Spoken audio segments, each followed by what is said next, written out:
Okay, well, the first time I saw or met Augusto Graziani was at the famous Trieste summer school, and that was in 1984.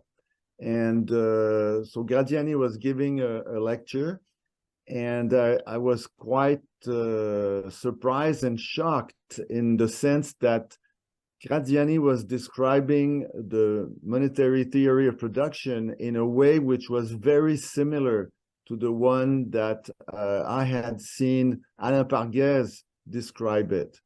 So to me, it was reassuring in the sense that, you know, this circuitous view is quite original. And so one may sort of wonders, well, is it some kind of crazy idea? Or is it a reasonable one? And so it was very good for me to see that two scholars independently had come to the same description of how the capitalist economy was functioning. After that, I saw Graziani, but not that often. You know, one of them was at in Benevento, and I'm sure I saw him in 1990 because we were both on the International Advisory Board of Économie Appliquée, this French journal. But the one time I remember very well was in 2001. There was a conference in Berlin, and Graziani was there.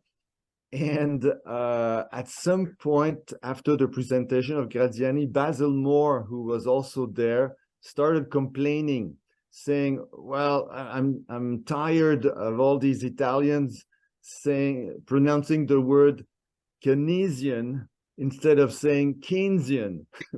So the next day, Jan Kregel told Basil Moore, you've been very rude.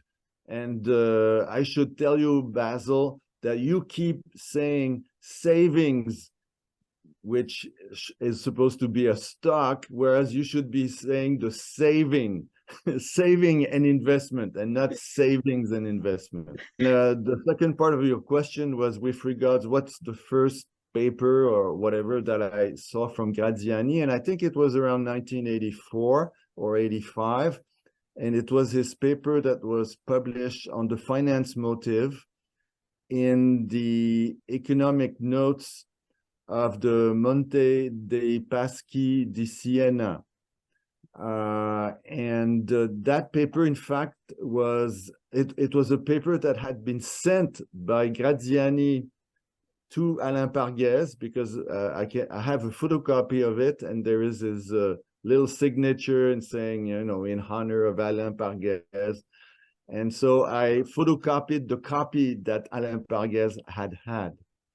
And yeah, that was an important paper for me.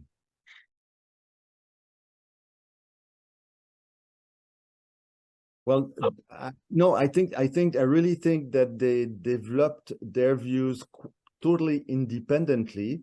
But once because Alain Parguez was also at the Trieste Summer School in 1984. So once they started to know each other, then Graziani published several papers in the journal that Alain Parguez was editing, which was called Économie et Société. Graziani published his summary or synthesis of the monetary circuit in 1989, but there was another version almost identical that was published by in that series Économie et Société in 1990. So they knew each other very well. And then one anecdote I may tell is that Alain Parguez in 1996 decided for some reason that he didn't want to run this series of journals anymore. And a lot of us wrote to Alain saying, no, you have to change your mind and keep on going with the series. But Augusto Graziani did something more. He took the plane all the way to Paris, trying to, well, meeting Alain Parguez and trying to convince him to change his mind. So, you can see Augusto, was very dedicated to the cause, so to speak, but it was to no avail in the end. The series disappeared in 1996.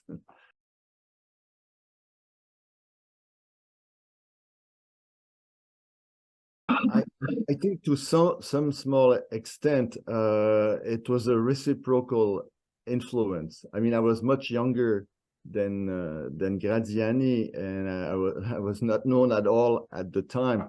But if you read some of the papers that Graziani, like the one I mentioned, of the Thames papers of 1989, he cites 3 previous papers of mine on this topic.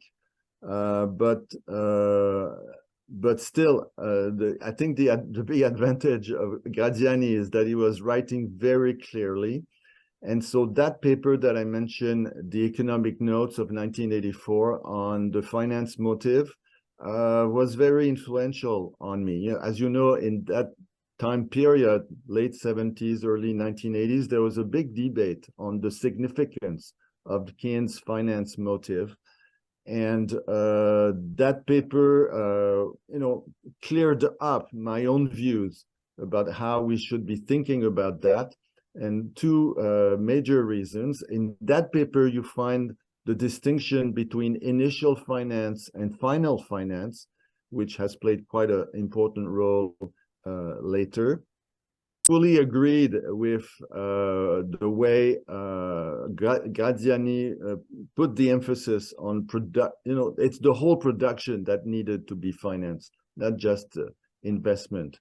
And I published a paper in 1986, which was published in Recherche économique de Louvain, which nobody has read because it was published in French, influenced by this view of the finance motive by Graziani. And also I published a paper that was translated into Italian by Riccardo Bellofiore in the review Metamorphosis.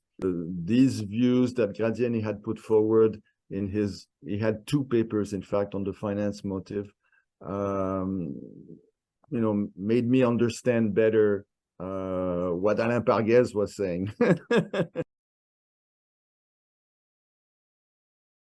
Cripps, published in 1983, you have some of the major features of circuit theory in the sense that, like production takes time. Initial finance finance of production is very important. And what else? And the banking system, the banks play a very important role with the credit to the firms. So and also, so the 2 of them, Graziani and Godley, they got along very well.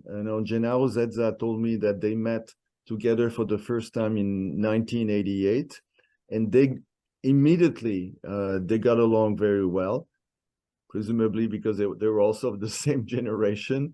And I got along very well also with Win Godley for that reason, because we had a kind of similar idea on this monetary circuit. And I tried to explain that in the Journal of Post-Keynesian Economics in a paper that was published in 2021. The SFC approach, to some extent, is built on previous work by James Tobin, kind of portfolio view of the role of money. And it's interesting to see that both Win Godley and Augusto Graziani were very good in underlining the weakness or the weaknesses of this Tobin approach to the portfolio view of money. And in fact, if you read the 2003 book that was published in English of Graziani, he has a section where he's criticizing Tobin, and he puts his finger right on the proper weakness of the Tobin's approach.